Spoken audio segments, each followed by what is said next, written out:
This episode is brought to you by Thorn, and I have some incredible news for any of you that are in the military, first responder, or medical professions.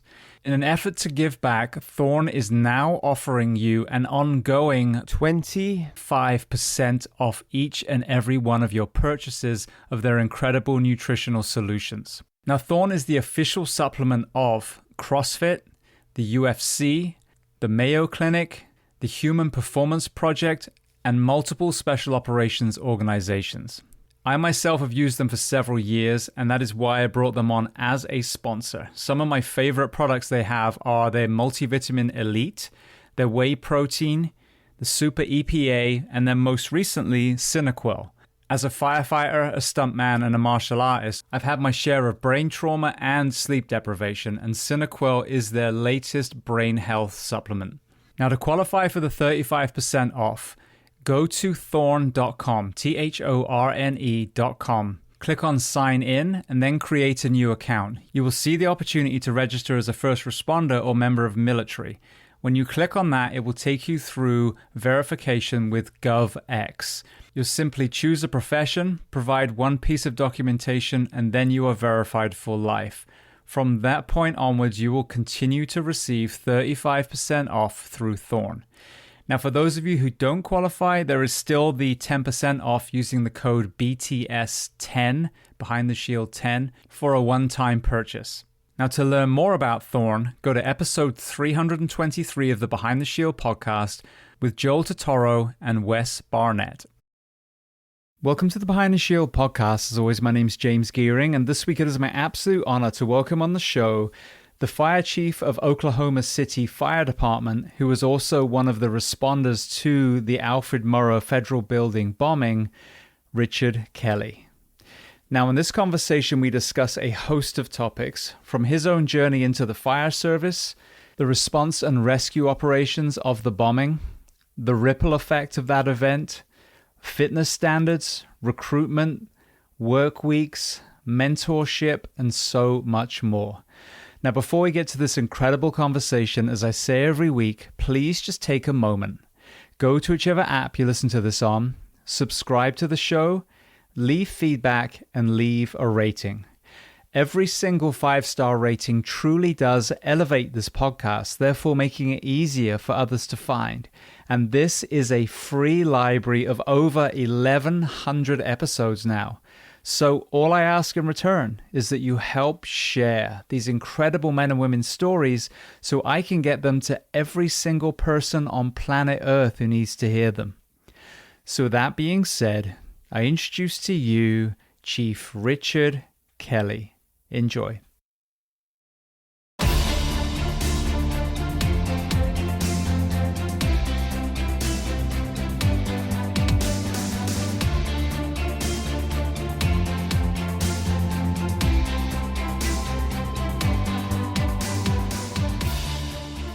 Well, Richard, I want to start by saying two things. Firstly, thank you to our mutual friend, John Brunacini, who was on the show recently, for making this connection. And there was someone else, and I apologize I know they're listening now, someone else had actually also recommend that we connect, and I totally forgot who it was now. So if you're listening and you also made this connection, I apologize, but thank you to you as well. And I want to welcome you onto the Behind the Shield podcast today.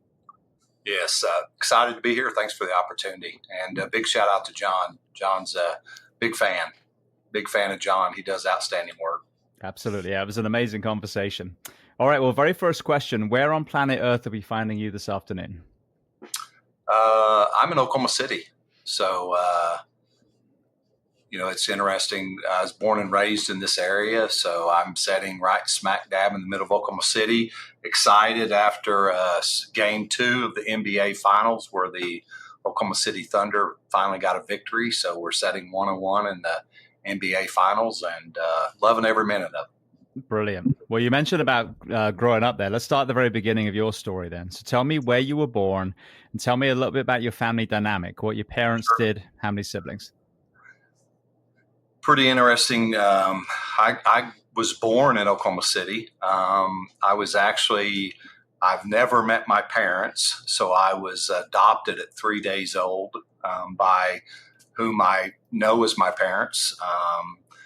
My mom and dad were from this area. They adopted me, as I said, at 3 days old.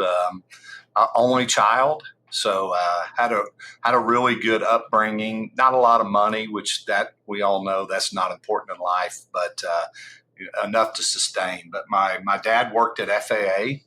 My mom worked at quite a bit in nursing homes. She actually got injured at home and wasn't able to work there as much, but she was worked in a nursing home, loving family, played a lot of sports growing up. Was not a great athlete, but I loved the game. Played baseball, football, basketball.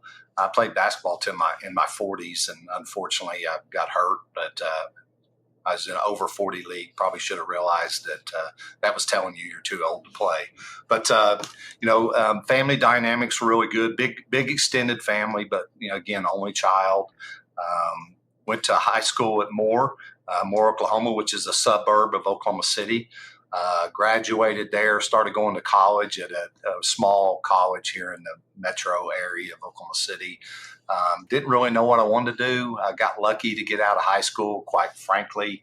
Thought I would go the business route. Had an uncle that was a very good businessman. Started going to school, really didn't know my way. Thought I was going to be an accountant. I was trying to do something on the business side, and had a buddy that actually was testing for the fire department, and ran into him one day on 12th Street, which is an area we used to cruise up and down, wasting a lot of gas, doing a lot of crazy stuff. And so he was testing for the fire department, and he started talking about it, and it was like, it hit me. It's like, to me, have a religious background. It's to me a God thing, and felt like that where I was called to be, and started testing. At the time, in 1989, we had 3 firefighters that were killed in Oklahoma City in a flashover fire. After that, they passed a sales tax, which was to hire 200 additional firefighters. And so that kind of created a hiring boom in this area. It was also pretty close to about 25 years since they had introduced the 3rd platoon system in Oklahoma City. And so it was really at a time of a lot of turnover, a lot of hiring. So I was testing all throughout the metropolitan area. It was about the time Backdraft came out. So that increased, a lot of people that wanted to be firefighters. And so I actually tested the metro, tested, all around. I actually was applying at Phoenix, Dallas, Denver when I got hired in this area. I just want to be a firefighter, really a big city firefighter. So I know I went from dynamics of family into my fire experience, but that's kind of my family background, my experience trying to get in the fire service, all wrapped into one. Beautiful. I'm going to go all the way back. There's lots of things I want to ask about, other things Sure. that you've said, but with people that have been on the show, that have been adopted, that have been fostered, that have been through some of those systems, there's a spectrum of different stories and experiences. Sure. Oh, yeah. What was your kind of journey as far as the curiosity of finding biological parents, especially with this whole DNA thing that's become more popular recently, versus the man and the woman that actually raised you as your parents? Sure. I appreciate you asking. Everybody has. I've had friends that's gone through some challenges with being adopted, and my parents told me as far back as I can remember I was adopted. So I've known my whole life. Matter of fact, I would brag about it. They'd always say, "We chose you." Other parents, they're stuck with their kids. We chose you. So I was fortunate. My parents were loving parents. My wife says I grew up in the Leave It to Beaver household. Really, it was a good upbringing. So I didn't have any challenges. My ACE score is not high. That adverse childhood experience, I have a very low ACE score. So in that area, so it was a very good background. And you asked about, I have 3 children of my biological, 3 wonderful girls, and they had more interest in that just because you said of what is your history, your background.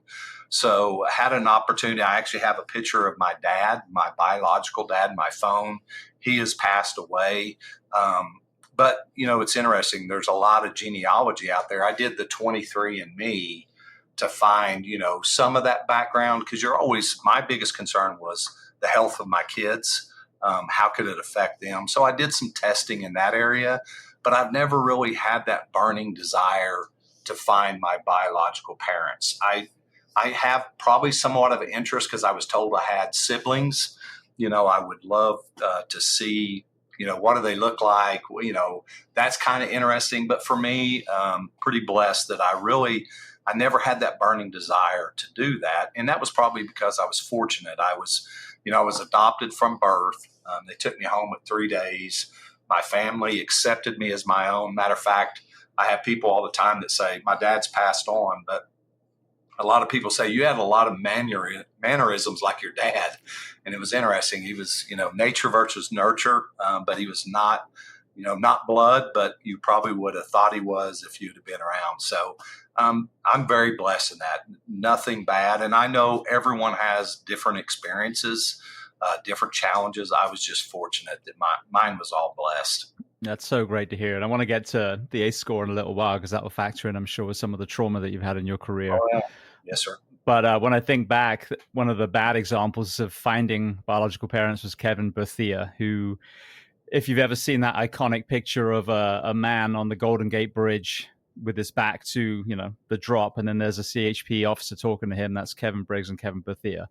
Kevin was adopted, found his biological parents, and, they weren't, at that point, nice people. They didn't seem to take an interest. And so all his kind of, the story he told himself of what it was going to be like to find his real parents, were kind of debunked, and it was very sad.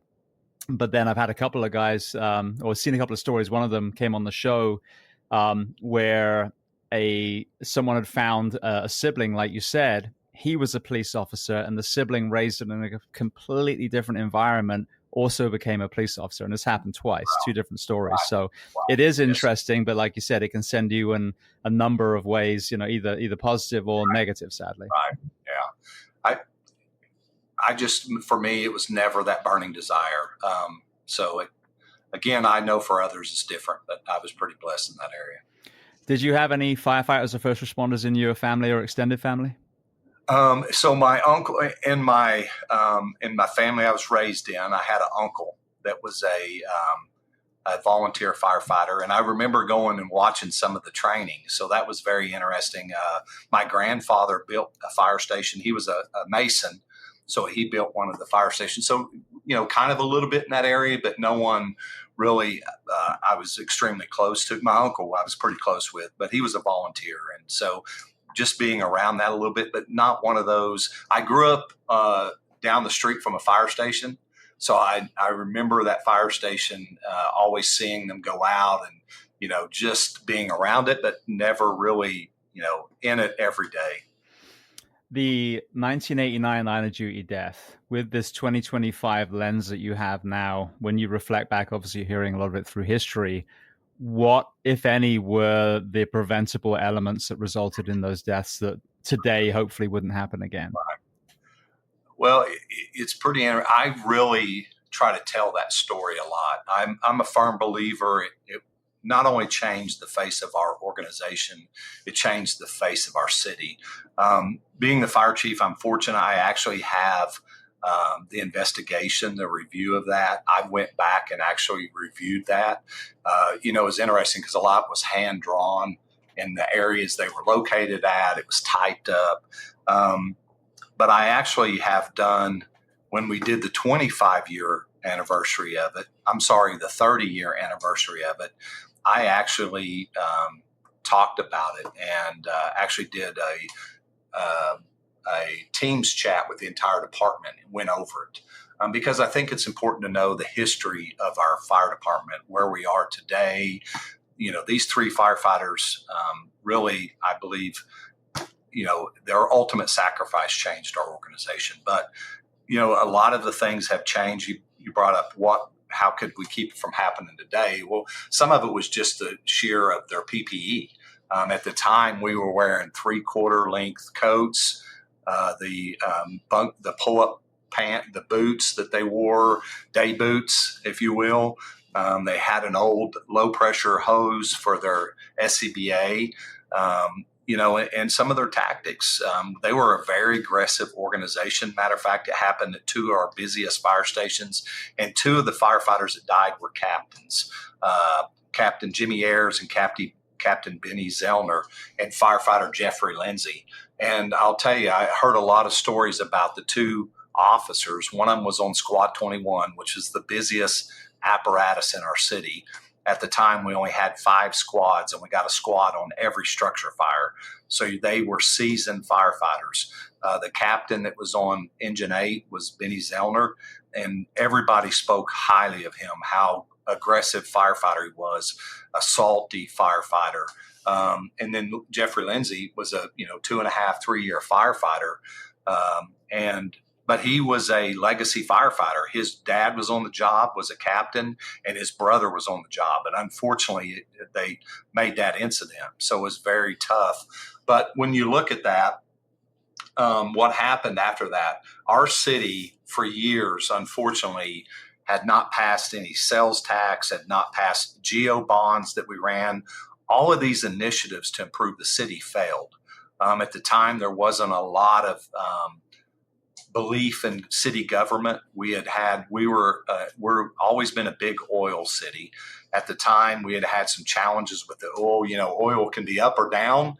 At the time, it was down. So there's a lot of funding challenges in the city. We had actually a bank that went bankrupt, and when those things start happening, it's pretty challenging. So people didn't have a lot of belief in the city. Right prior to this happening, they had ran an initiative to improve public safety. But on that, it wasn't just dedicated to public safety. It was other areas, and they didn't feel comfortable with it. So they didn't pass the initiative.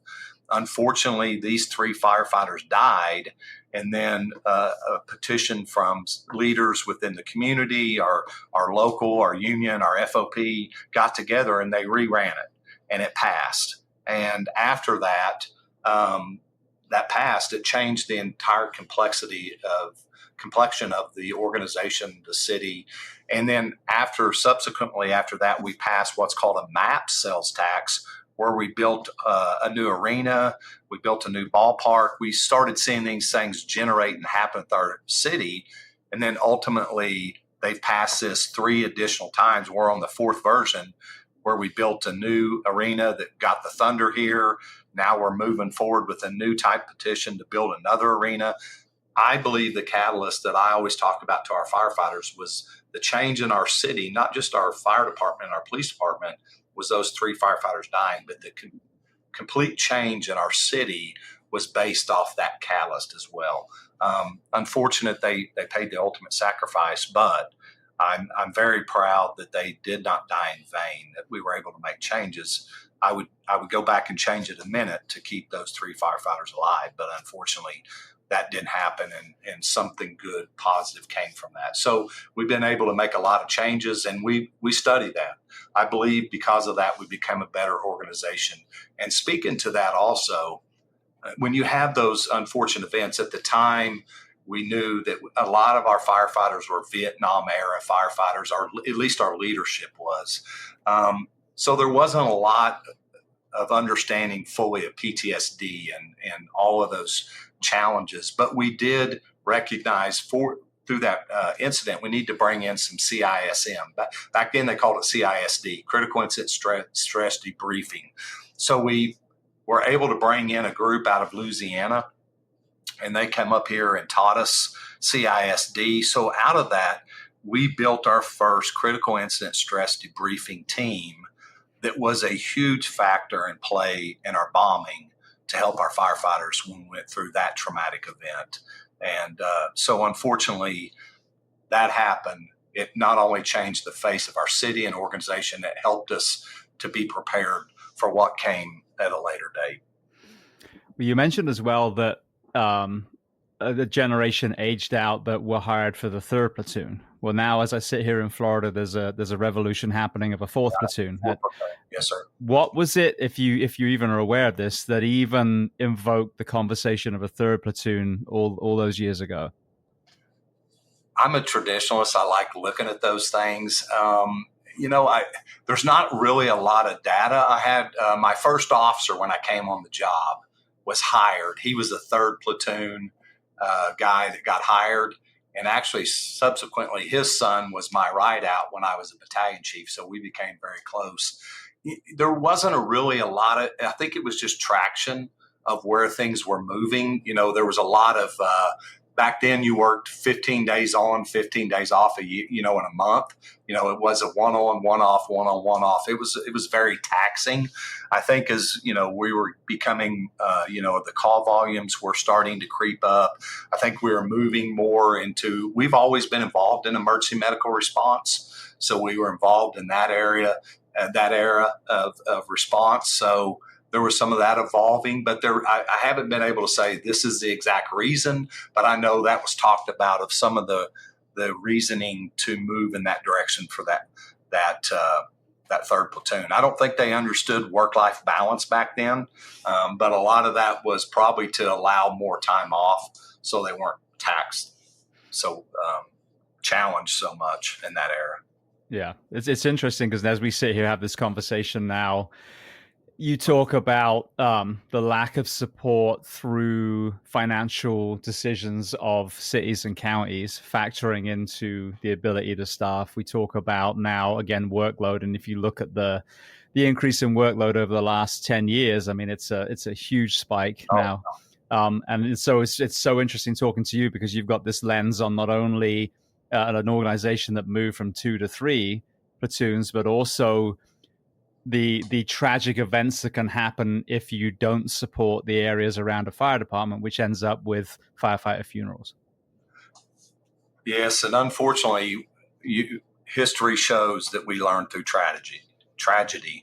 Unfortunately, you see a lot of NFPA standards. You see a lot of Department of Labor, OSHA guidelines because of tragedy. And unfortunately, some of those are what caused change. And I appreciate, that I've been reading a lot as well about going to the 4 platoon. I know it works. I know there's a lot of it, but you hit the nail on the head. It's a tough area. I think smaller organizations can maybe figure it out sooner than large metropolitans just because of the masses of people. But hopefully in the future that we'll see that there's some talk and discussions and moving in that direction. It just, it's just about funding, unfortunately. No, we're very well funded, if you will, because of the sales tax. Again, game changer for us, but there are still limitations, unfortunately. And we're a growing city. We're in the process of trying to expand our organization to cover. We have about 710,000 residents, but we have about 621 square miles, we do cover 621 square miles, which actually goes into 4 counties in our area. So we're not a densely populated city, but it's a very large city to cover. What is your contrast between the competitive nature that you entered back in 91 versus what you're seeing today in 2025? It's, I wish we had the numbers. I mean, we still, I've spoken to several organizations that, they're begging people to come be firefighters. We still have a good number, not where we're probably about 50%, honestly. We would open up an application process and we'd probably average about 1,500 applicants. We do an application process now where anywhere from 800 to 1,000. Now, I'm very proud of our hiring process. And what I mean by that is there are some organizations that I fully understand it that require someone to have their firefighter credentials, to be a paramedic and all of that. Ours is pretty basic. You're 18 years old, high school diploma. I would probably like to see that age maybe up a little bit, but the reality, what I love, the fact of we hire the best candidates and train them. And so you're not losing that 25-year-old or 28-year-old that has a family, that has a profession, but has a desire to move into a new space that can't go get their firefighter 1 and 2 or can't go get their paramedic. It is a little bit for us to bring them to that level.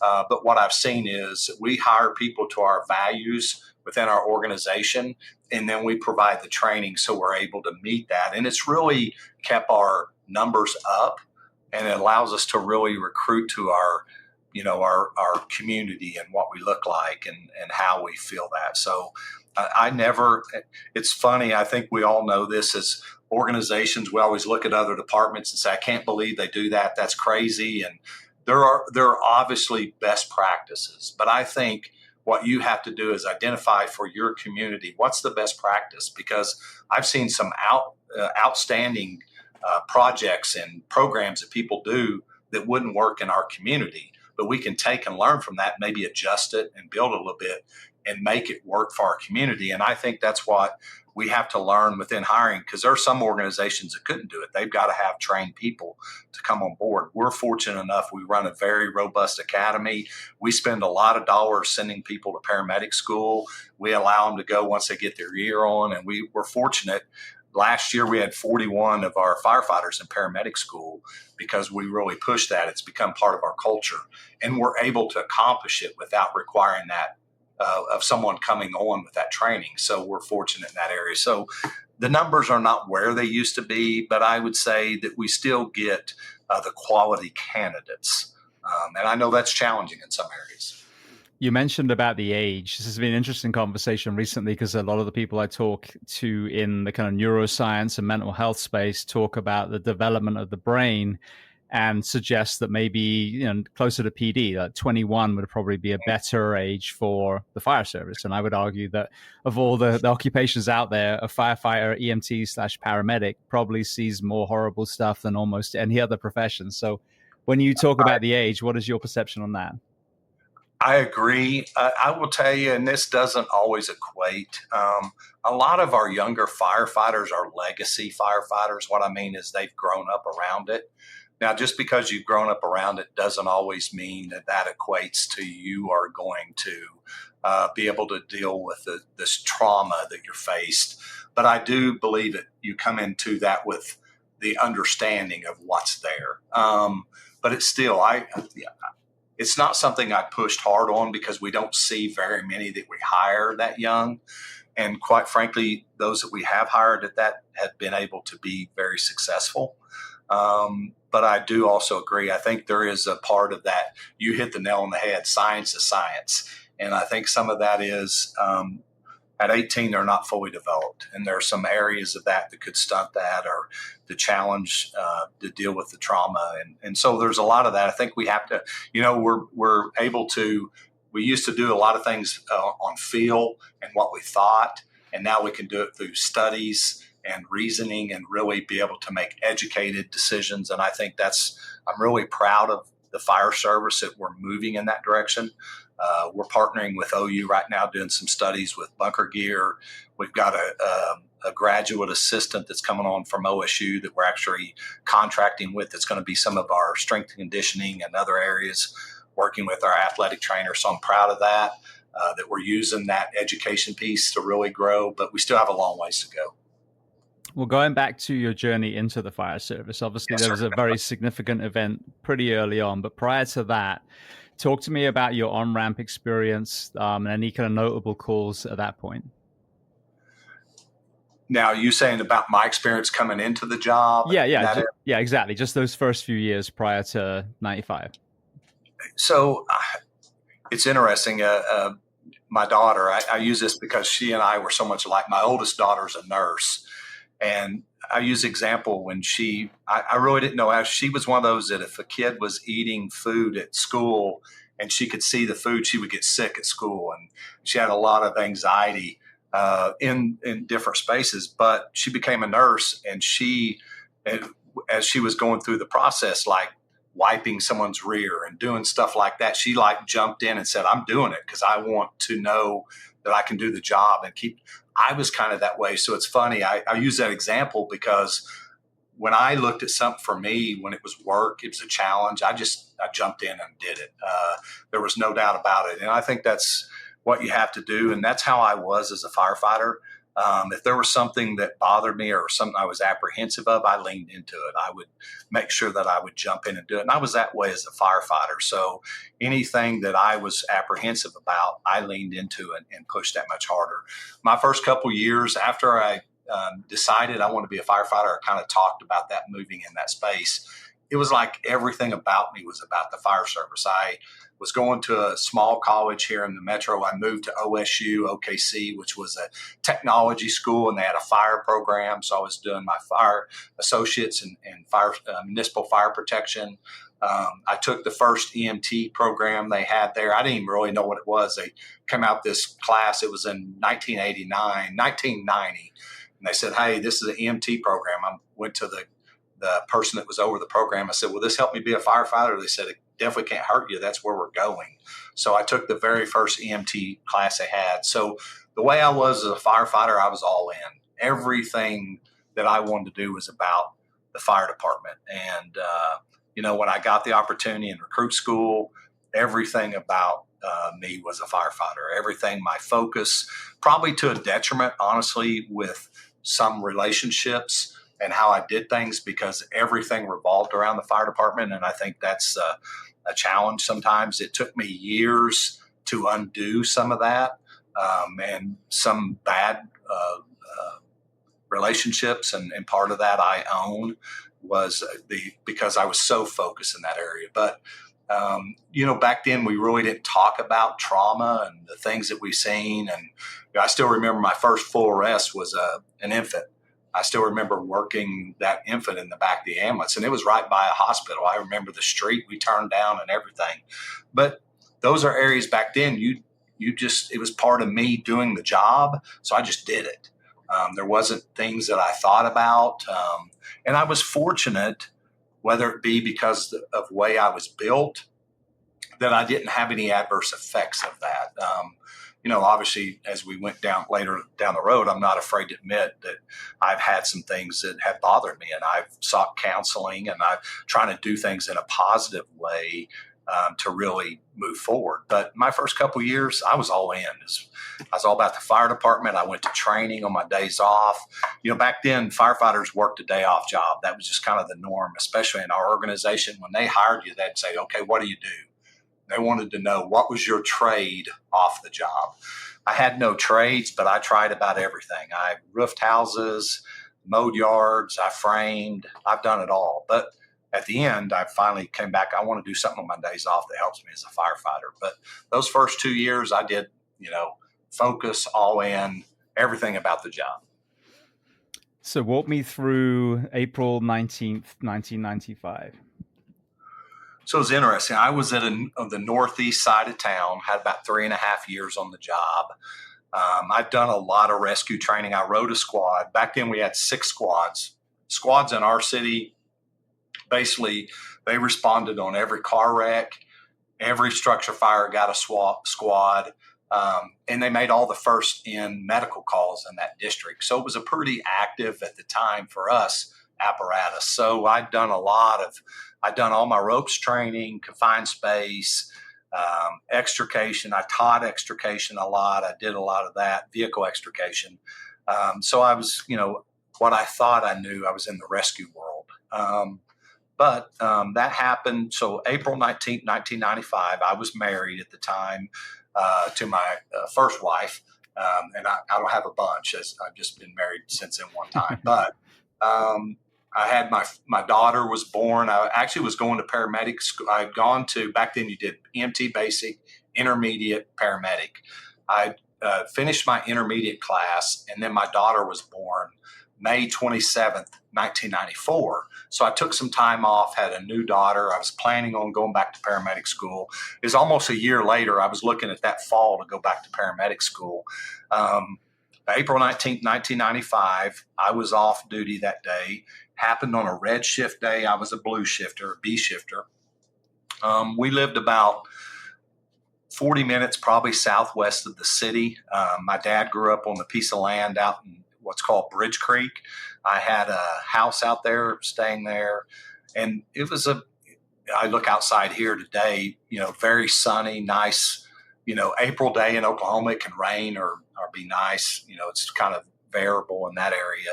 But that day, I remember I was watching TV, got up that morning, day off. I was on my 4-day, and I heard something. I thought it was thunder. In Oklahoma, in April, thunder's normal. But I opened the door, and it was sunny, beautiful spring day. Shut the door, didn't really think nothing of it.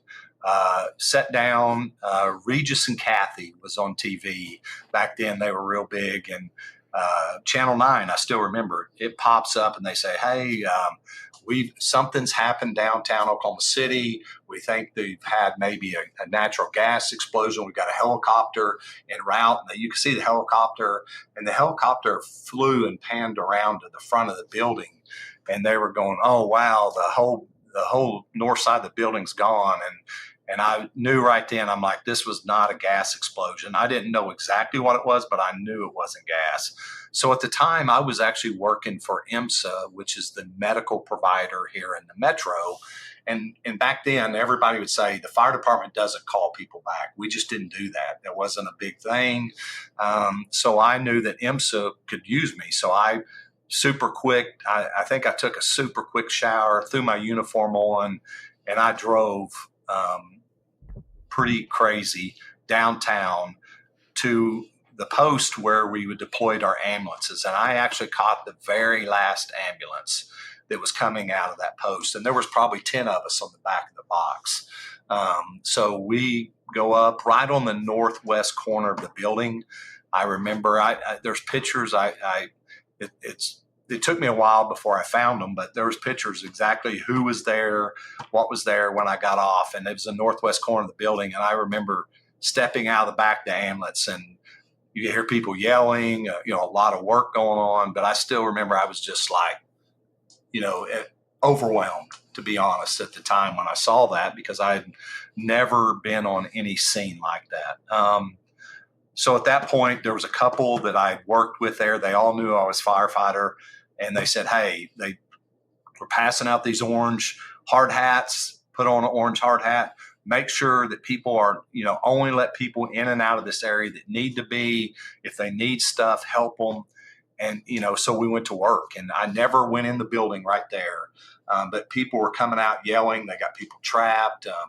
That was the only time when I was in that area where I seen a live victim come out.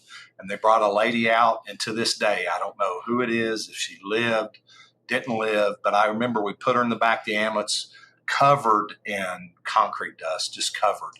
And there was a person up there, they said, this person is a physician. And we all know that can be good or bad, and this is not to knock a physician, it's just that's not their space. So there was concern about cleaning her up, and I'm like, hey, is she breathing or not? Kind of going through that basics. Sometimes a good paramedic, their basic skills is what makes them a good paramedic. So I want to make sure breathing, everything, and everything was good in that area. So I jumped out, and they took her to the hospital. But that was the only person that I seen there. But I remember it took me years before I could really understand how to explain it to somebody. And then I seen Saving Private Ryan when they were storming the beach. Now, I'm not in any way trying to compare myself that was storming Normandy. We know that is a different generation of people and how fantastic they were. But when that part when they're shooting at Tom Hanks and it's that slow motion, the way it was, when I described, that's how I felt. Everything around me was this weird slow motion because it was so active. And so for me, that was the area when I saw that movie, I'm like, oh my gosh, that's how I felt. There was just so much going on. And I don't know how long. I think I estimate that I got there probably about 9:40 to 9:45. And then about 10:10 to 10:15, I think 10:15 is the closest number. That's when the first bomb scare happened, when they actually had a bomb scare and people started yelling secondary device. And what was so interesting, I still tell people in my brain, everybody just started to run. And in that moment, because when people start running, you do the same thing. So I started running with them. And I remember, so I was on the northwest corner running back to the west, and there's a Regency Towers, which is one of the apartment buildings, 22-story apartment building right next to the bombing, and running in that direction. I remember looking at someone and say, "Why are we running?" They're like, "Oh, they found a secondary device." And I remember I turned back around and faced the building, and I'm like, well, if it goes off, I'm dead anyway. So I started to go back. But what's interesting, and it's in the memorial when I do a tour, I tell people, when I was running towards that apartments, there was an axle laying in the road and a red car. And I remember seeing all that, and just in your brain goes, something here doesn't belong. But, I just remember that, seeing it, and I just turned back around and went to work. What was interesting, long story short, that was the axle from the Ryder truck. They used that VIN number off that to find that, but I still remember that moment. But I go back, started helping move apparatus, and they were doing stuff.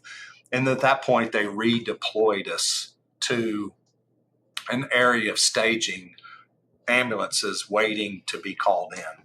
And I still remember in that area of staging, I don't know how long it was, but it seemed like an eternity, because I was going crazy. I'm like, why are we, we need to be at the building. But obviously at that point, I'd been trained. If you're given a task, you maintain your task. You don't just go freelance. I'd probably done some freelance showing up there, but I still, as I stepped into that structure, I wanted to maintain that. We were then redeployed sometime later to the area that is the mezzanine level, which was, if you're coming from 4th Street, was the upper level, which actually where the 2nd story came out to that level. And then you had the 1st story on 5th Street that came out the street level. And I remember being up there, they kept talking about a person that their leg was, trapped. They can't get them out, calling for equipment. I never went down in that area, but I remember that old talk of, we need this, we need a doctor, and long, all of that. And that was Dana Bradley, that they ended up having to amputate her leg. I was not there, but I remember calling for that and all those different areas. Unfortunately, the 2nd floor was the daycare. So that was where, they were bringing, I didn't see any while I was there at that point, bringing a lot of the children out in that area. But I maintained in that area for, I couldn't tell you how long, just seeing what was needed, helping get stuff. And then at some point I ran into a couple firefighters that I'd worked with, and they said, "Hey, the fire department's calling people back. They're asking us." So I went and found someone that I thought was a supervisor for IMSA and said, "Hey, I'm being called back to the fire department. I want to let you know I'm going to be leaving." So went to station, got our gear. At that point, they deployed us to Station 1, took us to Station 1. We was there for a while. They put us in groups of 25, and then they made a decision to redeploy us back down there. Got down to the building, was on the front side there, which is the north side on 5th Street. And, it was a rubble pile that, when that building collapsed, there was a lot of rubble that went down at an angle all in that area. And there was people trapped in that area that were obviously deceased. And my officer that I was stationed with at the time at Station 18, David Oliver, he and I were put in a man basket and with a crane, and we went up there and removed one of the first bodies off that pile, put them in a body bag. And then we come down, and it was kind of, I hate to say anticlimactic, but at that point they're like, "Okay, you can go home." And you're like, how do you process all of that? I'd been there, it was dark at that point. How do you process it? You still want to be there, but you also recognize there's a structure, and you want to do that. So I remember I went back to my station at the time, and I just slept on the couch. I didn't know what to do, how to do it. So I went there and slept. I don't even remember a lot of that. I just remember going back to station like, wow, how do you process? What do you do? And we were off 2 other days. So I spent the next 2 days lamenting on going back to work, because you want to be there and help. But I go back to that bomb scare, and we all know that now. The secondary device, it was interesting because it's in the museum. It was an actual trainer for the ATF. The device is actually in there that they found, that everyone was evacuated. I'm sure for those that were in the building, very scary, very traumatic. I've heard some of them talk about it. But probably the best thing that happened to us to structure it, because it allowed everyone that didn't need to be in that building to get people out, to actually set a perimeter. And at that point, I was a grunt. I was a firefighter. I was doing what I was told, and I had some understanding. But really, that was probably something that allowed us to really get full control that we need to have for that building. And there were so many people there that day on that northwest corner. I mean, people in suits. I remember people running up to me in suits. And, at that point, people are doing what they think they can. But unfortunately, there was a nurse that lost her life in that. And she was there, Rebecca Anderson, to help. And unfortunately, because of the rock and rubble, they believe something fell and hit her in the head. She obviously had head trauma. And there's a picture of her that shows her. And you could see she was in a true decordicate or, posturing position. Very unfortunate, someone there. But I say that scare allowed us to really, the command structure, to get that. They had ICS and were managing things, but we didn't have control of the perimeter and building, and allowed us to do that. And at that point, there was everybody helping. I mean, there was police officers, firefighters, IMSA workers, EMS people. People were in there doing what they had to do at the time. But that was my first day. And after that, I worked 10 other days that for me, it's so interesting. I sat on the board now. I'm on the conscience committee, but I didn't really go in that building till I made chief. I went there one time to do a first person talk, and it was something I didn't want any part of. And it took me a long time to recognize in my own trauma that I had suppressed. I had things that I did not remember. I could not tell you. And as I went in that building, it allowed me to unpackage that. And it wasn't easy, but allowed me to unpackage that, to really appreciate. What I mean by appreciate is to understand what I went through and how to try to deal with that in a positive way. And I never had total trauma where I couldn't function, but there are things that definitely were debilitating. When you say going in that building, was that, because I'm trying to remember, I watched the documentary not too long ago again, was that the memorial that's on the footprint of the original building? It was. I actually was there for that day. So I was, there was 12 of us that, so kind of give you the full, all the way through. We went to recovery mode, what they said recovery. They tried to stay in rescue mode till May 1st. And then that was the official shift where we went to recovery. The last 4 days of recovery, I worked every day. And I had my deputy chief that just retired. He and I was on that team together. We probably recovered 40 to 60 bodies. I mean, we recovered a significant amount. And it's interesting, as I had conversation with him, he told me things I couldn't remember. And I think that's a natural way our body tries to protect us.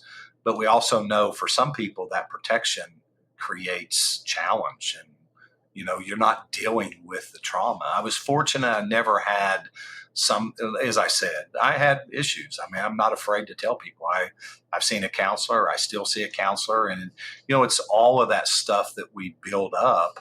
And I wanted to find a way to deal with it in a positive way. And I didn't always. I mean, I would love to say that I did, but I didn't. So, but yes, we had the final day. We walked out at 12:05 on May 5th, 12:05 a.m. when our chief came in and said, "That's it, we're done." We knew we had 2 people, ended up being 3 in an area. And there's the engineers were afraid if we took that rubble away from those columns that the building would collapse. So they said, that's it. We can't do anything safely without imploding the building. So we walked out at 12:05 a.m., was back the very next morning and had a memorial service on site. So did they demolish the building? And then, let me rephrase that. Where is the Memorial Museum placed now? Is it on the footprint of where the building was? It is not. So on the north side of that was what was called the Journal Records Building.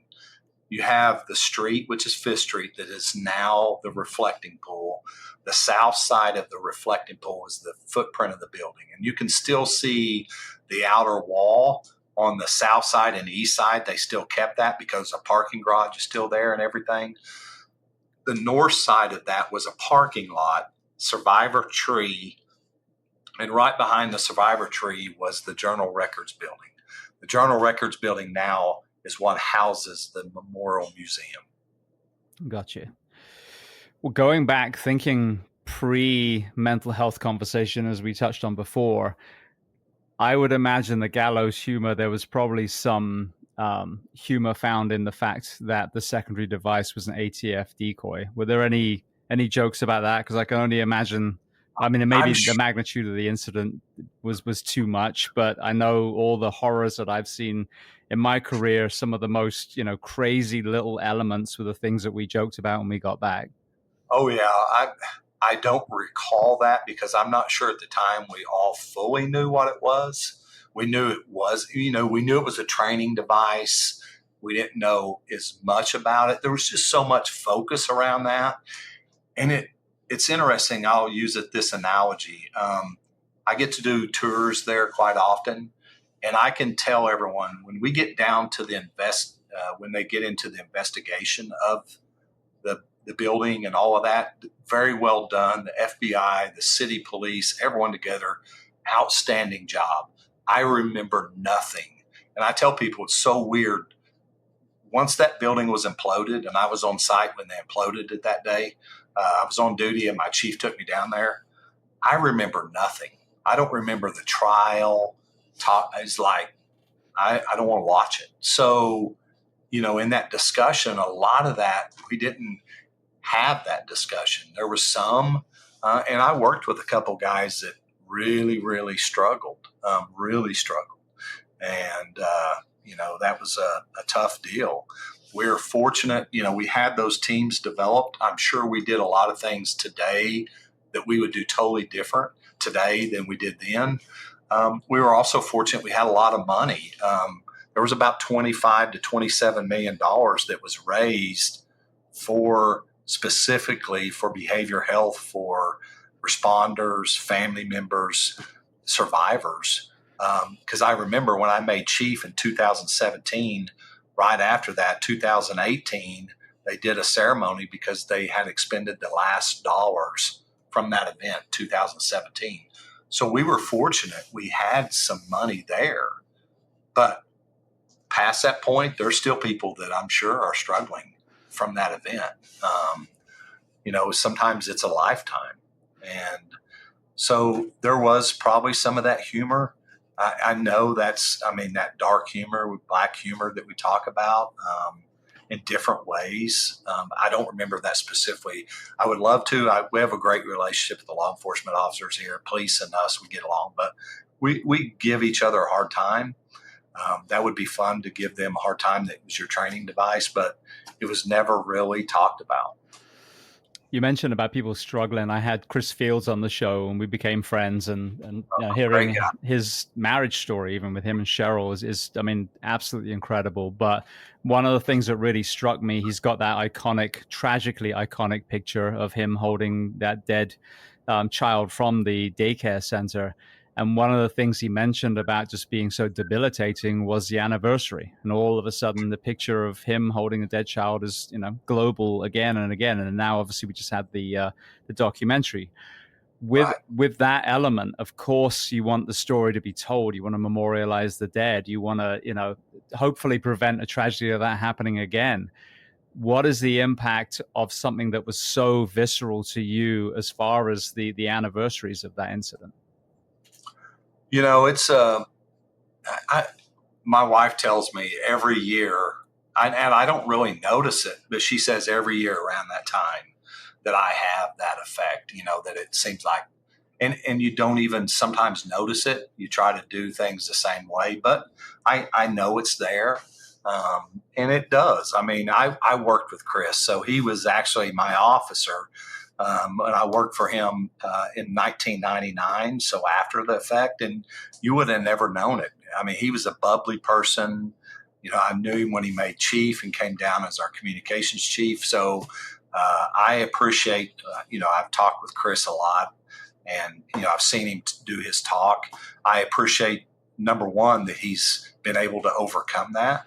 But number two, that he's willing to share, because sometimes it's hard to share the challenges you go through. And so I appreciate that perspective, but it does affect you. I'll tell you, I've done a lot of talks on it, and it's helped me therapeutically to talk about it. It was the opposite.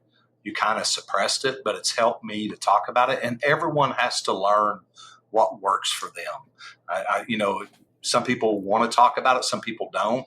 I think the main thing we have to do is identify it through people that are trained professionals of how do you deal with it in a positive way.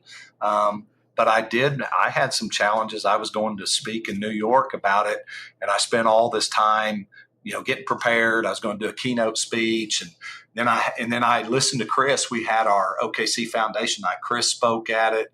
Then right afterwards, I go and do an MRI. They're doing some medical stuff on. I had to put this cage over my face, and I remember, those have always been funky anyway. But you go into this MRI machine, and it's like that close to my face, and it's shaking, and I remember I usually can just calm myself down. I was a rescue diver. I've been in some pretty tight spaces, confined space trained. I remember I kept talking myself down, and I couldn't get myself to calm down. And I remember I just started pushing that button. They pulled me out, and I remember I looked up the lady. I said, I felt like I was in the building.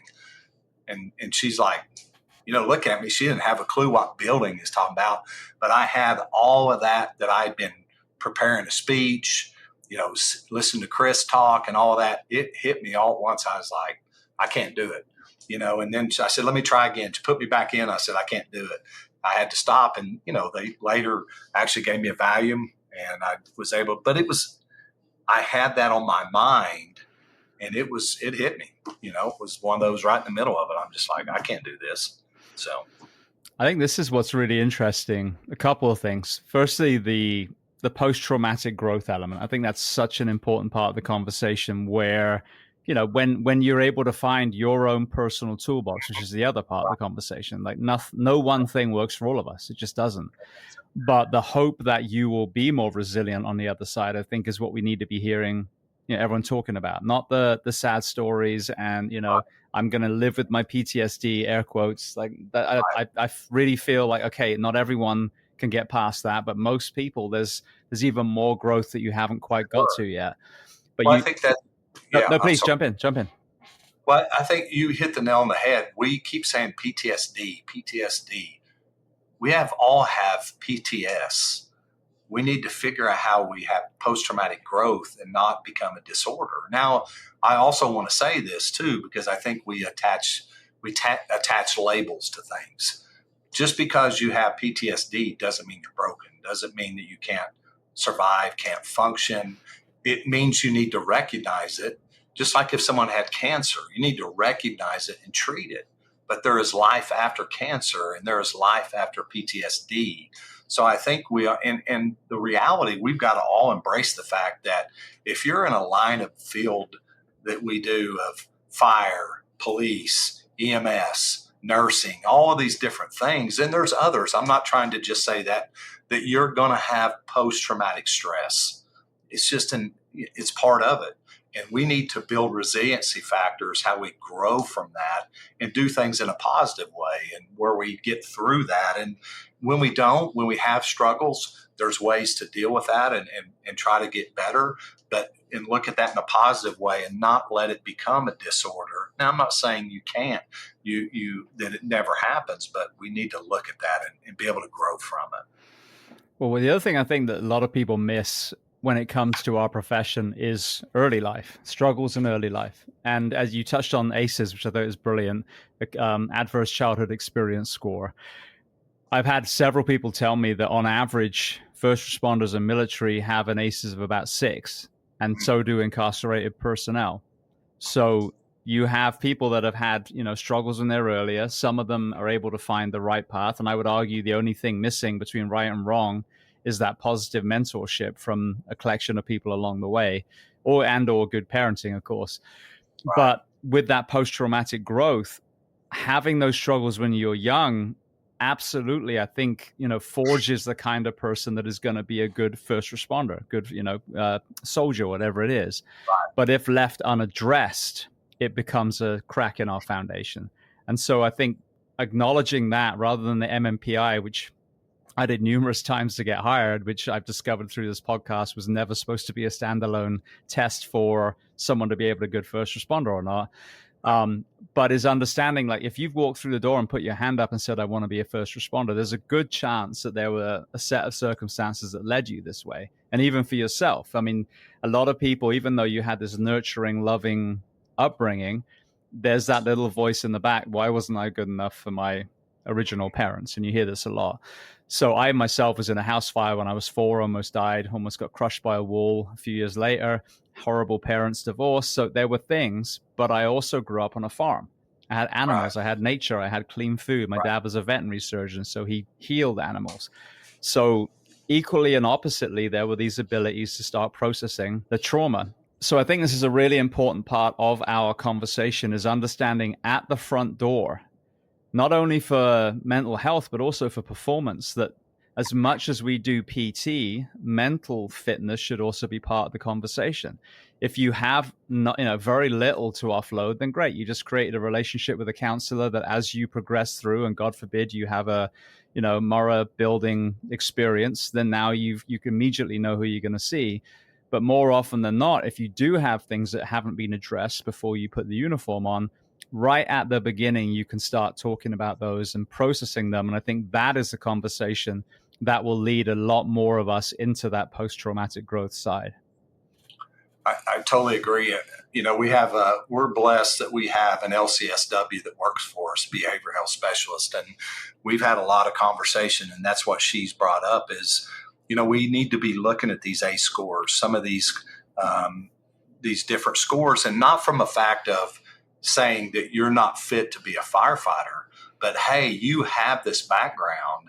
You need to be aware of that. And how do you grow from that? Because I think for years, we've just ignored those factors.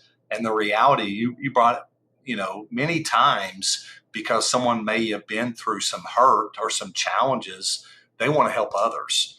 And that's their power of what they want to do. But they may not have the understanding how do you take care of yourself, because you can't help someone else if you can't help yourself. And that it doesn't mean they're weak. It doesn't mean they're not strong. It just means they have that in their history. And to recognize that, and how do we grow from it? I think that's what we have to do of learning. How do we grow from that? How do we educate those new individuals coming on the job to help them be successful and to help them have a productive, because the reality, I say, we want firefighters that have a great family life, that enjoy everything, not just the fire department, everything around it, because if they're happy, they're going to be a lot better firefighters. They're going to be productive at the fire station. They're going to be productive in their family life. And I think that's an area that we're going to have to lean into and really address that wholeheartedly. This is a conversation I've had a lot recently. When you hear the knee-jerk response to especially the recruitment crisis, oh, well, the problem is kids today, they just don't want to work. They all want to be YouTubers. And you take a step back and you look at kids today. Firstly, from a fitness side, I hear this a lot. The fit candidates that we get are extremely fit, because the way that sports science has evolved and everything, even the adaptive athlete side, it's amazing the level of education these young people get and the kinds of gyms that are accessible for them to be really well prepared for this profession. But also, I would argue that they're very emotionally intelligent these days, and they value relationships. So if they look at the application for a fire department and it's really showing that they take care of their people and, they value their time at home, then they're probably going to be very interested. Conversely, if you refuse to evolve with the changes, and there's mandatory overtime and, lack of mental health support and no fitness standards, I feel like that is dissuading a lot of young people who would otherwise be chomping at the bit to be firefighters. I think the reality, when I came on the job, they said the same thing. Oh my, look at this generation of firefighters we're hiring. What are we going to do? So the reality of it is, I think as leaders, we have to recognize, and you said it, play to the strengths of those candidates that we have. They have a lot of areas that are way better than my generation. But the areas that they're not as good at, what we always hear is their adaptive skills, they're hands-on. But those are things that can be taught. I mean, we can teach that part of it. The nice thing is you're not teaching the other side. So you have that balance. You just got to invest in your employees. You can complain about it or you can deal with it. And the dealing with it is recognizing their strengths and playing upon their strengths and helping them through their weaknesses. It's the generations that we have that's going to make us better. They're going to be more adaptive. It's funny, for the fire service for years, we always said there's two things firefighters hate: change and the way things are. Well, the beauty of the newer generation, they're more open to change. They're more willing to change because they've seen it through their life. So why not play to that strength where you can make changes and help them in the areas, the skill set? And I can tell you, when you apply the skills and you help them through the skills, they're extremely knowledgeable, extremely cognizant of that, and they're able to perform at high levels. So I think we're just not playing to their strengths. I think one of the things that I've seen as well collectively is they're more apt to ask why. So, why are we helping this elderly lady and cleaning her up and putting her back to bed? Sure. That's a great answer for that. Well, because it's the right thing to do. And, the husband's now crushed with shame and guilt because he can't pick up the love of his life. And the four of us can go in there and completely change their day. Oh, okay. That makes perfect sense. Why do we wake up a whole bunk room of firefighters for one rescue's call? Mm-hmm. We shouldn't. Exactly. That's where we got to change it. So it's good to ask why. Yeah. Some things make sense and some things don't make sense. So I think that makes them stronger too. And in my generation, we just did it. And then when we was telling the next person, well, because that's what we do. And now as leaders, we should be building the why into the training. And I think that's where we would be better organizationally, because now we as leaders have to say why. We have to put the why. And it helps us to understand sometimes when we're making a decision that we're asking ourselves that. It helps us sometimes to go, is it really that important? Because we can't even explain why we're doing it. So it makes us rethink that as well. So every generation is going to have challenges, and we just have to work through that and help us to move forward and to help us grow. Absolutely. I said this recently. I just did a conversation or a talk at the Florida Professional Firefighters Conference. And, they're all kind of my generation, either side of it. And I said to them, look, we're standing on the shoulders of giants. The SCBA has already been invented. So is bunker gear. So is, EPI. I mean, all these things that we've used to save lives for our whole career are other people's ideas. Where we can be a pioneer is the health of the human being. This is the opportunity that my generation has, so that people will look back and go, I can't believe they used to work 56, 80 hours a week. I can't believe they had PFAS in all their gear, and maybe that was one of the things that was killing them. So it is. I think it's exciting because we have kind of one foot in each generation now, and we can either, as you said, just keep doing the way that we're doing, and the money that you would need for a D shift, for example, where I live, is being bled in overtime and people leaving the department after they train them. Take that money and proactively put it in. And then that way, now you can be a force multiplier with, 15, 20, 25 years in the service and leave a legacy of mental and physical health for the next firefighters. And there's so many things out there. You said it.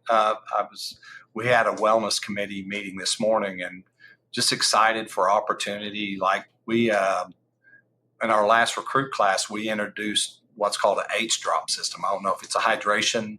It's a thumbprint hydration system. It's a wearable, but you can do it. And we had every recruit every day had to come in and test their hydration levels.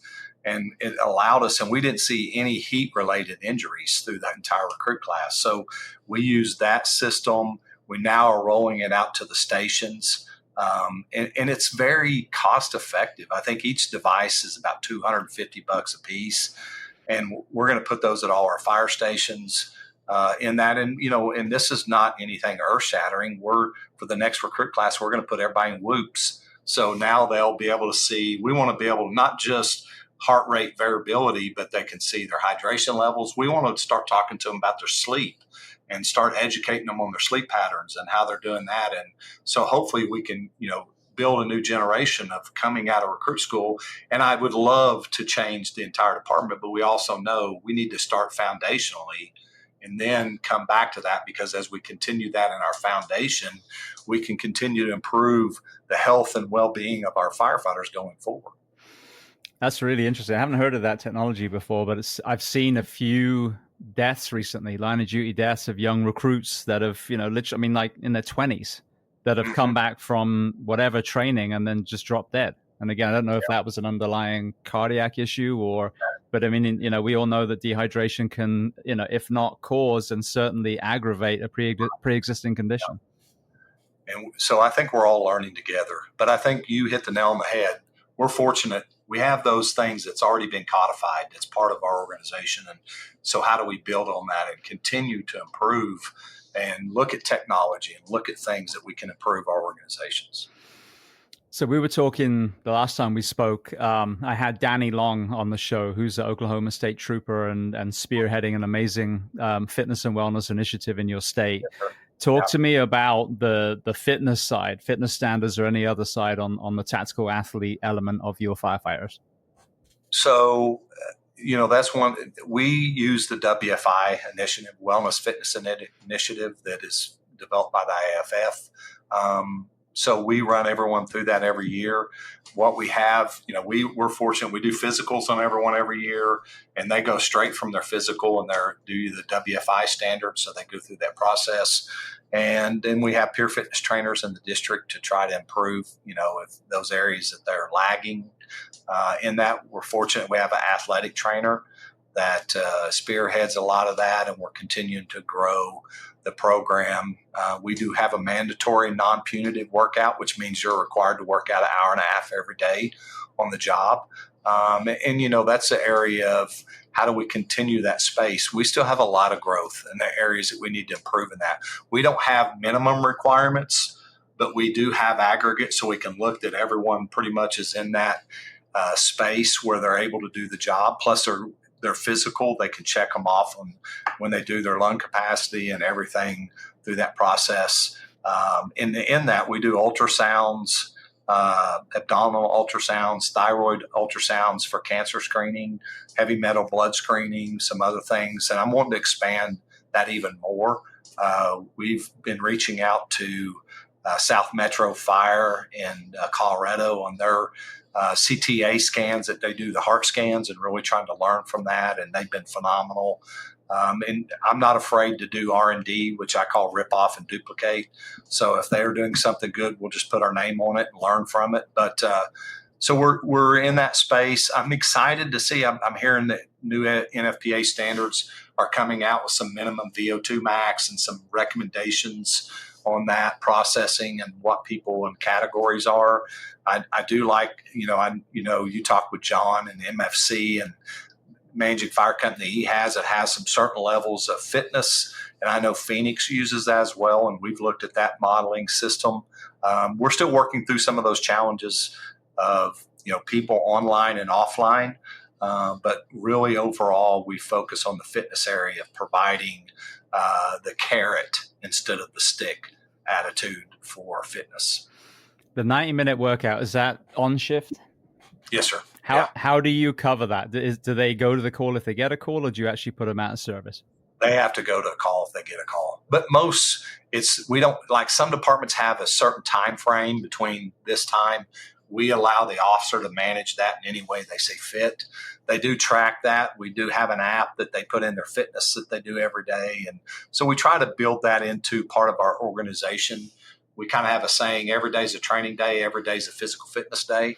So we really try to focus in that area. And I will tell you, we still have a lot of growth that we're trying to do in that space. But that's why we're bringing that GRA from OSU on to help us grow. One of the areas that we want to do, we were doing FMS screenings, and we're trying to move to more of mobility. We found some mobility apps, and they never have come to fruition. So we're that GRA is going to help us build out our mobility program. FMS is really good. It's just because if you don't have one person doing all of them, it's hard to be consistent. So we're really trying to look at a better mobility program to have consistency. Beautiful. Yeah, I had one of the founders of FMS on the show not long ago. I think another one when I think of mobility is yoga for first responders, which, when you hear the word yoga and first responder, that's their whole thing. It's like, there's normally pushback, but I've heard nothing but great things about that program. They were actually talking about that today in our wellness meeting. We have a wellness committee that's labor and management, and they do a lot of stuff to help move our organization forward. We're just talking about some of those yoga programs. There was an interesting one of our wellness guys is a PT, and he was talking about this triphasic training. Have you heard of that? Yeah. Talking about that, and we're just trying to look in some other areas how we can improve, because you got to there's limitations for your workout really on duty. You don't want to probably go out and do Murph, with a vest while you're on duty, but there are other things that, how do we build some good workouts that we could do on duty? And some of the studies I want to do is how do we build workouts where we're burning that cortisol, because we know that that's a challenge, that high stress, that some of the things firefighters have with shift work is having higher levels of cortisol, is how do you, and I know there's certain workouts, but really being intentional to say, hey, when you're coming off duty, you need to do some type of workout here to burn that cortisol or something in that. I don't know. We're going to look at a lot of different studies. So another one, foundation training, is amazing. And I used that initially to heal a back injury, no surgery, nothing. Right. Phenomenal. But the kind of right-hand man of the founder is a former Orlando firefighter. And you talk about understanding movement. They're phenomenal. And they've worked with, high-level athletes of all disciplines and movie stars. But that's another amazing movement system. And then going back to what you said, this is one thing that I used to do, is come off shift and then I'm going to go, burn off my stress, burn off my, my tension, whatever it is. And it was a Navy SEAL, on the SEAL Team 6 guys, that pointed out, is like, look, so you're coming off already highly stressed and you're going to do a high stress workout. Right. And immediately I went, and I've been, in the athletic performance side for a while now. And I was like, oh my God. Yeah, what an idiot, of course. So absolutely, like you said, understanding, if you've had 24 hours at a station, whether you get a call or not, you're in that heightened state, your sleep is going to be, less than optimal.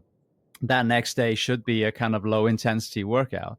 And then probably the following day, or if you got a 24/72, the third day would be your, like I'm going to have today, it's deadlift day at the gym. Right. That's when I would do that workout. But, the number of times, it was Fran the next day coming off shift. And of course not. You're just going to get frustrated. You're going to get burnt out, and you're going to leave feeling even worse than when you arrived.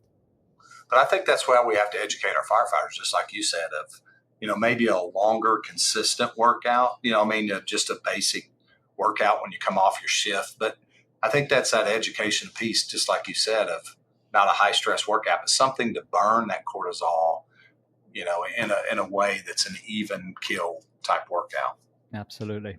Well, you mentioned about after the 95 bombing, the funding coming through and just, finally depleting it a few years ago. What have you seen as far as the evolution of the mental health conversation and tools in your department specifically? Well, we have, again, a licensed professional counselor that's on staff, a pretty robust peer support team.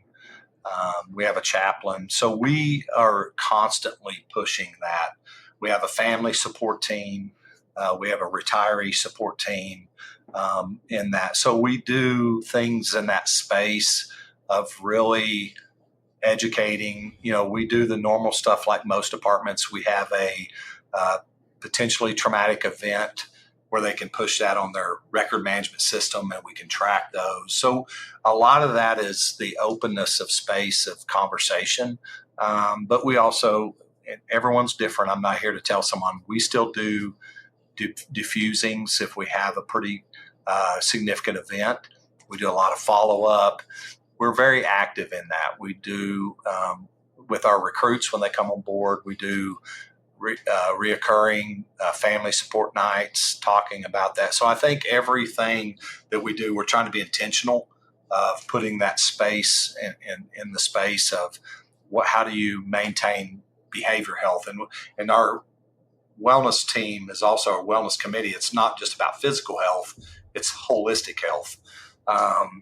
In this next recruit academy, we're going to do cognitive. How do you deal, cognitive thinking? How do you look at that forward? And they're going to do 1 to 2 hours a week on that, the cognitive space of how working through that with our clinician. Talk to them about heart rate variability. So everything we do on that is continuous education with our members, and we're just learning. The main thing is we have an app that they can utilize. We use a Lighthouse app, it's okay. And I'm not saying the app's okay. It's just you do a lot of things that don't reach as many members as you'd like. We have our clinician. She goes out. She even does ride-along. She's very active in the space. Everyone that comes to our wellness center when they do their WFI initiative, we have our clinician there. My long-term goal is that when they come in, we'll not only do the wellness fitness assessment, we'll also do a check-in with a behavior health person. So we're continuing evolution of that. But the main thing is that we want to show support of that. If someone's going through a difficult time, we have a foundation through our local that'll help people to get behavior health help, where it's center of excellence, whatever it may be. We're very cognizant of that, of making sure that we take care of our people. We have time off that we can do. If they are going through a difficult time, I can give admin leave for certain points. So we're doing some. Is there still areas that we want to continue to move and grow? Yes. But we're really trying to hit every avenue and normalize that where people can talk about it. My next phase, I've really wanted to move into how do we get the company officer involved in that, check-ins, making sure they're involved, they're really training them to create where they're humble and they're open on stressful events and really talk to it more. I would love to say we're there organizationally. Some of our officers are better than others, but really trying to look at that from a holistic approach throughout the entire organization. It's funny you say that because I was just talking to someone the other day. I think it was in law enforcement, if I'm not mistaken. And the same point was made that they were doing, there was this mental health training, but they wanted to put it into company officers because ultimately it's just interaction. It's human interaction. Yes. So it's not like they're learning all these kind of Sigmund Freud-esque psychology, specific things. They're just learning how to interact with people, how to create an environment where someone can ask for help or someone can offload their trauma or just be courageously vulnerable, full stop. So it makes perfect sense to apply it to that field as well. Well, if you think about it, when we first hired our clinician, we've had her a couple of years, people call her and say, hey, I need you to call and check this person. She's like, hang on, this needs to be pushed down to where you all, you're the one they trust. You're the one they want to talk to. If you bring it the other way, it looks like an intervention. You need to develop this of our leaders and those that they feel comfortable with, that they are with every day, those that they break bread with and have a relationship, that we're the ones checking in and making sure they're okay and recognizing that and then pointing them to resources or making sure they're getting help in that space. Absolutely. Well, you mentioned retirees earlier. I did in this presentation, there's a slide and it said that in 2024, because people ask me for the data all the time, well, show me the data about this, work week. And if you look at the data, supposedly only 72 firefighters died last year. Now, we all know I could name 72 probably in the state of Florida, no matter the whole country. And that's not, even the ones that then, air quotes, died suddenly, that we all know exactly what the backstory was, suicide, overdose, etc. But then I asked the room, even then, I said, which is the grossly, underrepresented, portion of the fire service? And a couple of people said retirees. Exactly. So there is no VA for the first responders. So the moment that door closes behind your back, that last day, you cease to be a statistic. And when does most disease and mental health issues, when do they normally manifest? Once you've left the job and you've lost that purpose and identity and tribe, and you age out to the point where your cardiac has issues and cancer and all the other things. So it's interesting that you mentioned that you are still tapping into your retirees. So talk to me about, how you view the men and women that were wearing the uniform that have transitioned out. I would love to say that we've conquered this. So please, this is not, our goal is when they retire, we connect them to a peer support person. And that's a retiree that can connect with them, help them. And that way they know that someone's still there. The biggest challenge is how do you continue that on? Because many times we all know that the challenges are, okay, you do that. When that person goes off and starts having a bad time, tough time, well, they may not reach out to that person. If you're not there, you don't know, because there's not that constant relationship every day. So we're still in that space of trying to figure out how do we do things through the foundation. We're working with our foundation through our local of trying to identify how do we create events or gatherings or things to where it brings those people into space again, and where we have people there they can talk to. But we haven't totally conquered that. I'll just be straight. We do connect them with someone, and we have those people there. But the reality, you said it, when they go, they feel like they're not a part anymore. And we see those that retire with a purpose are more successful than those that just retire. And I think that's the other part we're trying to do is set up meetings and training and how people retire and go through that with them.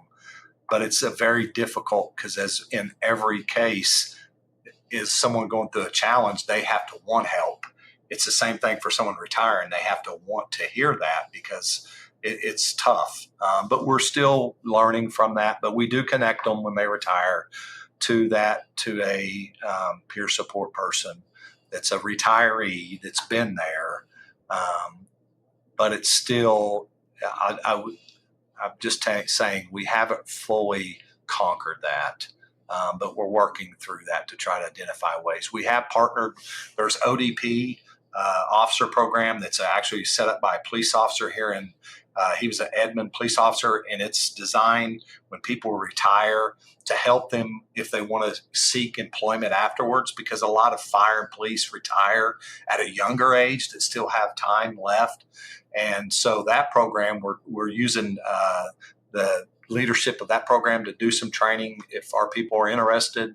And they help people learn to write resumes and do stuff that people may have not have done for years, and try to help that. So the whole goal, what we're trying to do is let people know you have to retire with a purpose, not just a purpose to retire and sit on a couch and do what is a purpose. So some of that's what we're trying to do, and recognize how do we help not just the peer support, but how do we get people prepared for that? Yeah, I mean, what you said as far as a purpose is so spot on. I know people that have left the military, first responders, and initially they got into finance or some other similar profession, and they were just completely unfulfilled, and it was a real struggle for them. And I always say, well, look, you were always this kind of person. You just happen to put on a certain uniform for a couple of decades, but that doesn't define who you are. You were always the person that wanted to make the world a little bit better. So when you're transitioning out, what does that look like now? It might be that you're a landscaper and you just love, changing someone's backyard into a place where they can sit with a cup of coffee and be tranquil. If that's nurturing for you, that's brilliant. Or it might be starting a nonprofit. But if it's something in a kind of very superficial, materialistic world that we know exists outside our professions, that maybe, just maybe, that's not going to satisfy the kind of person that you actually are. Right. Definitely. So still learning in that space. Absolutely. Well, just staying on that, if you were king for a day, you had unlimited budget, what would you put in place so that we could take better care of our men and women that serve for 15, 20, 25 years in uniform, and have now transitioned out to not wearing it anymore? No, I think that it's a sense of belonging. I think I would create some space where they could be a part of. Again, those that are happy, they have family, they have those who don't see that, but just that opportunity of what that space looks like. Maybe it'd be a wellness center, and that's something that we're trying to work on, where they could go to work out, which with fire and police or other like minds. something like that, because what I see many times is unfortunately people retire, and I'm not saying having a drink or doing that is not, but what we see is many times they're socializing over alcohol or doing that, and that becomes, it's not the socializing, it's the alcohol or those. Again, I'm not saying having a drink or something like that, but when it becomes, that's what it's fixated on, and we know that it's not a healthy environment.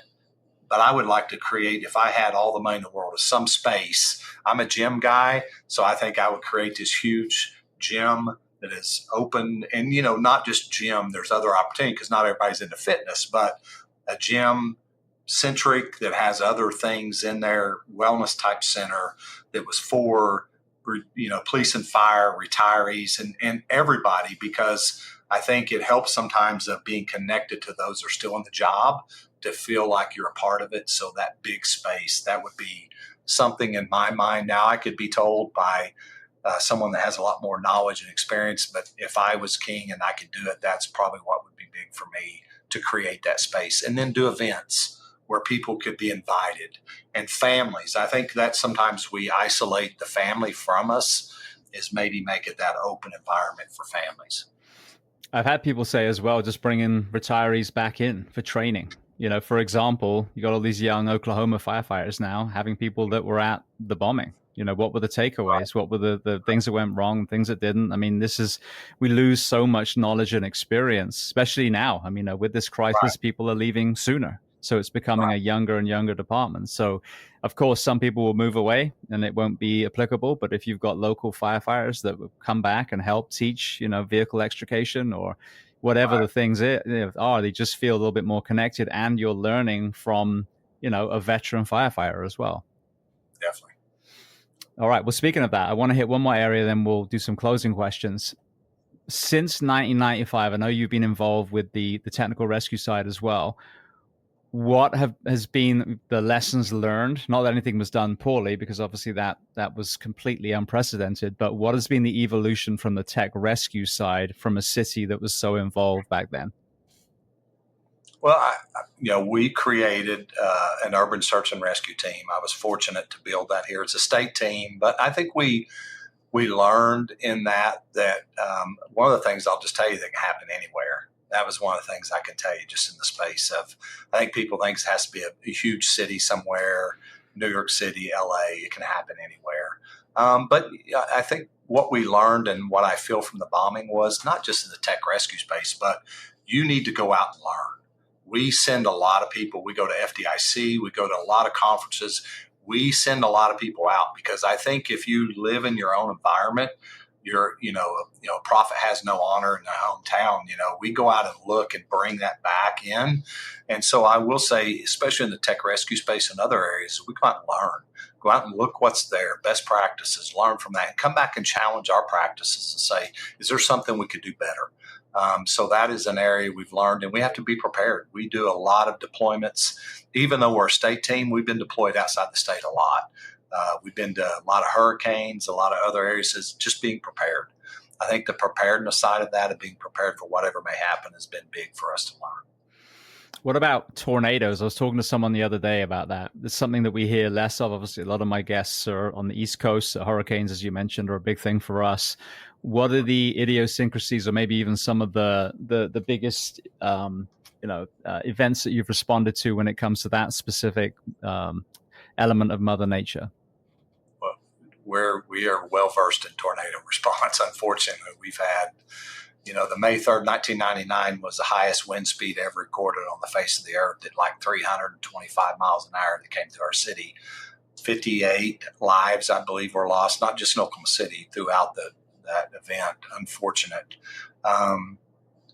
We had 2012, we had one that hit a school, killed several kids at a school. Unfortunately, it was actually in Moore, but it actually came through my kids' school that they grew up, Briarwood, went straight through that school directly east, which was east of it, about half a mile, if even that far east, hit that school, and unfortunately killed some kids there. Fortunate the kids at Briarwood were not, no one killed there because it destroyed the school, and I lived right by it. So we've had a lot of tornado responses here. We haven't had tornadoes here the last couple of weeks. We just get prepared and get ourselves prepared to respond to. So it's a challenge that we have to be prepared for every year.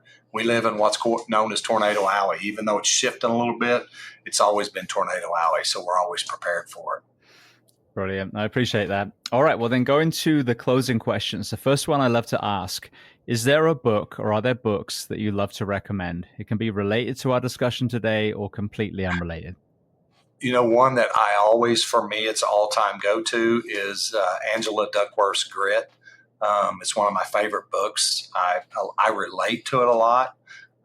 It has a little bit in deliberate practice and talks in different areas, but it's just a book for me that I love, the background, the experience in that. And to me, I always use the term, what if I could describe one word best for firefighters and what they need to be successful, it's grit. And so I just think that book is a great read.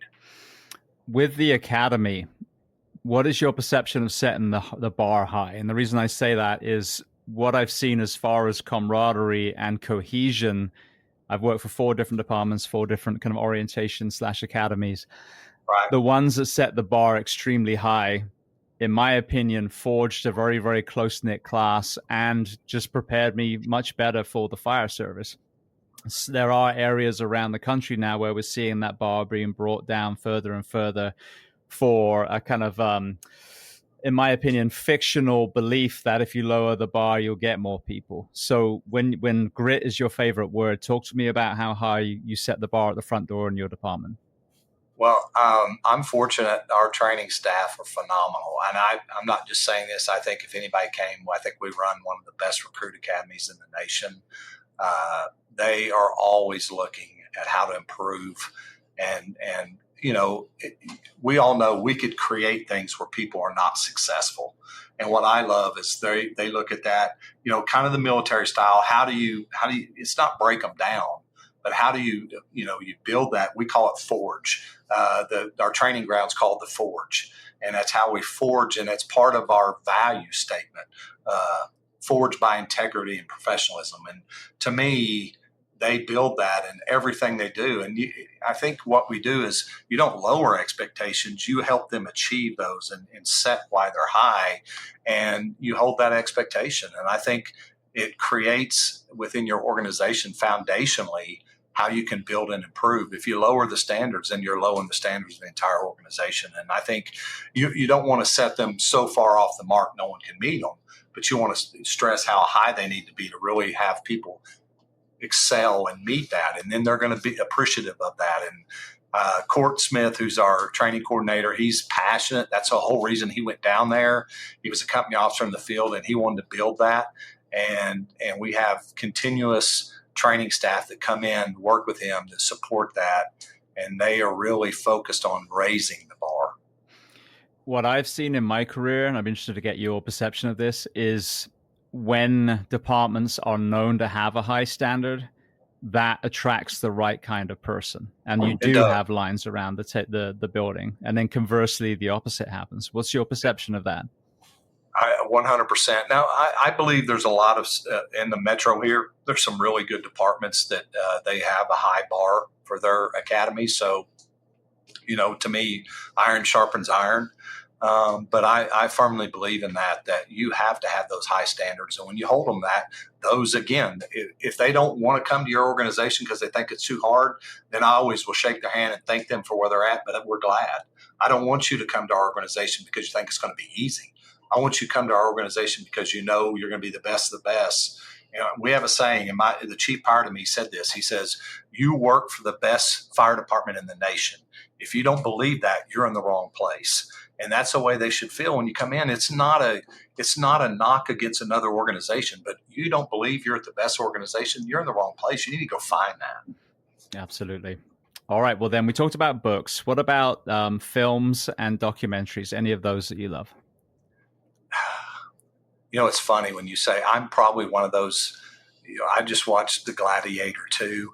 I know that for me, I just everything about that. I have a warrior spirit. So I love the Gladiator series, that Braveheart, like that. Those are movies for me. I'm a war guy. I love the war movies. Obviously, Saving Private Ryan is one of those that's up there. Anything like that to me. The Band of Brothers series was just phenomenal. Things like that. I never was in the military. I lost an uncle in the Korean War. He was POW, never survived. Had an uncle that was in World War II, was on a battleship that got sunk. So for me, anything to do with war and teamwork and how that, I really am drawn to that. Beautiful. Yeah, some great shows there. All right. Well, then the next question, is there a person that you'd recommend to come on this podcast as a guest to speak to the first responders, military, and associated professions of the world? I think one person, this is probably going to be off, and if I said this, someone would probably, he's an interesting guy, and I really respect him, but he retired from our department. He was and I probably, if someone said I said this, I'd probably go, wow. Mike Shannon was our special operations chief during the bombing. He retired, big military guy. He was, in the military. But he has a very interesting, he did a lot of training after he retired. But he was our special operations chief during the bombing. Just a very interesting guy, big Civil War buff guy, just because of that background. If not him, I would definitely, someone I always recommend. He does a great job. A good friend of mine, Alec Ogden, who's the chief of Aurora Fire Department in Colorado. And I've recommended him before. He just outstanding guy. Came from Henrico County, Virginia. Very progressive chief. Beautiful. Well, I appreciate those suggestions. Thank you. All right. Well, the very last question before we make sure everyone knows where to find you. What do you do to decompress? I play the guitar. I started playing a couple years ago. I'm not good, but I love music. So I have a guitar in my house. I pick it up every day. It's an acoustic guitar. I love playing. I tell my wife when I retire, I may grow out my hair and beard and join a rock and roll band. I don't know. But if you heard me play, you'd probably say, you're okay. You probably won't do that. So I like to play the guitar, and I work out. I work out 6 days a week. I'm not one of those physical specimens, but I really enjoy my workout time. It's when I'm working out, I don't think anything else. And then obviously I've got family. I've got 5 grandbabies, 2 more on the way. So I really hope to be in that space a lot more pops and spend a lot more time in that area. But, those are 3 things. The decompression obviously is the guitar and working out, but your family, that connection piece really helps me feel grounded. Question for you, because this is just about to happen to me for the very first time, or very last time as well.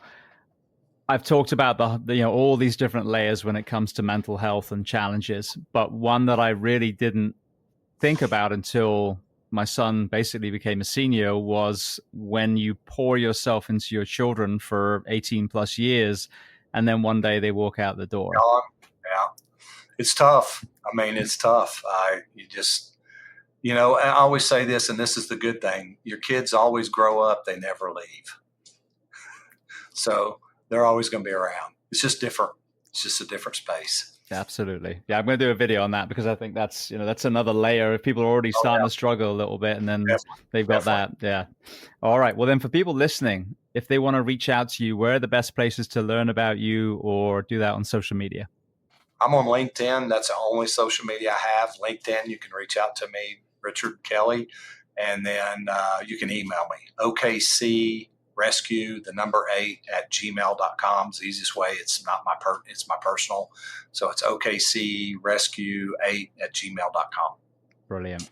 Well, Richard, I want to thank you so much. It's been such an amazing conversation. Yeah. I mean, all the different areas that we've hit, thank you for your courageous vulnerability as far as, some of the horrific things that you've had to see and do as well. But there's so much value to this, and talking to someone who's, the kind of leader that I hope we'll see in all the fire service, really reflecting on the things that need to change and some of the solutions that you've been a part of when it comes to your own department. So I want to thank you so much for being so generous with your time and coming on the Behind the Shield podcast today. Thank you so much for having me. It's really been an honor.